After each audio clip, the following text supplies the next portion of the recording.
መለከል መውት በእያንዳንዳችን ነው የተመደበው ወይስ አንድ መለከል ሞት ነው የሰውን ሁሉ ሩህ የሚያወጣው?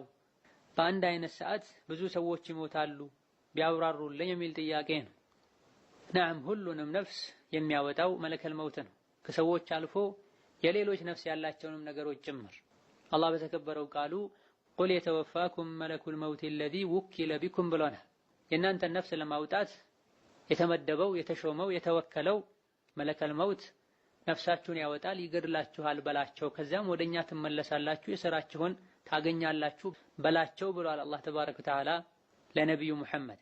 ለእያንዳንዳችን አንዳንድ መለከል መውት አይደለም ያለው፣ አንድ መላኢካ ነው መለከል መውት የሚባለው። ነገር ግን ረዳቶች አሉት። ነብዩ ሰለላሁ ዐለይሂ ወሰለም አንድ ሷሊህ የሆነ ሰው ሲሞት መላኢኮች ይጣዳሉ ይመጣሉ ብለዋል።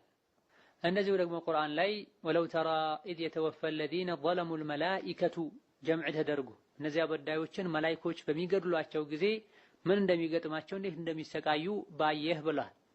የመለከል መውት ረዳቶች ነፍሱ እንድትወጣ የሚያስፈልገውን ሁሉ አድርገው ልክ ጉሮሮው ጋር ስትደርስ መለከል መውት ይቀበላቸዋል። ሌላውን ስራ እነሱ ናቸው የሚሰሩት። ሰው በጣር ሰዓት ላይ ለረጅም ሰዓት ይሰቃያል። ነፍሱ ስትወጣም በቀላሉ አትወጣም። አጀሏ ደርሶ መላኢኮች መተው ሊያወጣት ሲታገሉ ነፍስያው መላ ሰውነቱ ላይ ትሰራጫለች።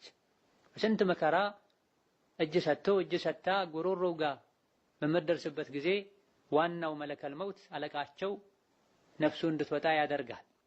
ታዲያ እንዴት ነው በአንድ ጊዜ ከአንድ በላይ ሰው የሚሞተው? እንዴት አድርጎ ነው በአንድ ጊዜ ከአንድ በላይ ነፍሶችን የሚያወጣው ያለን እንደሆነ በአንደኛ ደረጃ መላኢካ ገይቢ የሆነ ዓለም ነው፣ ስውር ነው፣ ከኛ አይን ከኛ ጆሮ የተሰወረ ፍጡር ነው።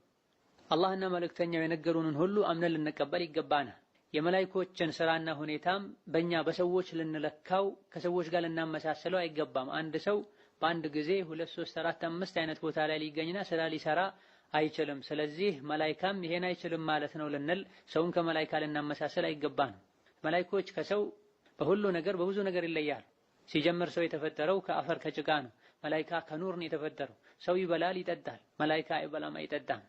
ሰው ወንጀል ሊሰራ ሊቀላቅል ይችላል፣ መላኢካ ወንጀል አይሰራም። ላ ያዕሱነ አላህ ማ አመረሁም ወየፍዐሉነ ማ ዩእመሩን። ሰው እርስ በርሱ ይተያያል ይተዋወቃል። በመሰረቱ ሰዎች መላኢካን አያዩ። ስለዚህ ሰውን ከመላኢካ መላኢካን ከሰው ልናነጻጽርና ሰዎች ዘንድ ማይቻል ነገር ሁሉ መላኢኮች ጋርም አይቻልም ልንል አይገባንም። በሁለተኛ ደረጃ እንዴት ነው መለከል መውት በአንድ ጊዜ ብዙ ነፍስን የሚያወጣው?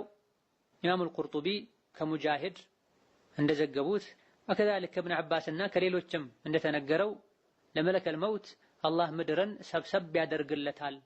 ሰፊዋ ምድር ለመለከል መውት እንደ አንድ ትሪ ወይም እንደ ገበታ ባልዲ ያክል ቅርብ ትሆናለች። ጠቅለል ብላ በእጁ ስር ፊት ለፊቱ ትሆናለች ተብሏል። ስለዚህ ለሰው ከሆነ ርቀት ሊገድብ ይችላል ማለት ነው። ለመላኢካ ሲሆን ግን ሰፊዋ ዱንያ ፊት ለፊታችን እንዳለ አንድ ባልዲ ወይም መዘብዘፊያ ያክል ቅርብና ቀላል ትሆናለች። ወላሁ ዐላ ኩሊ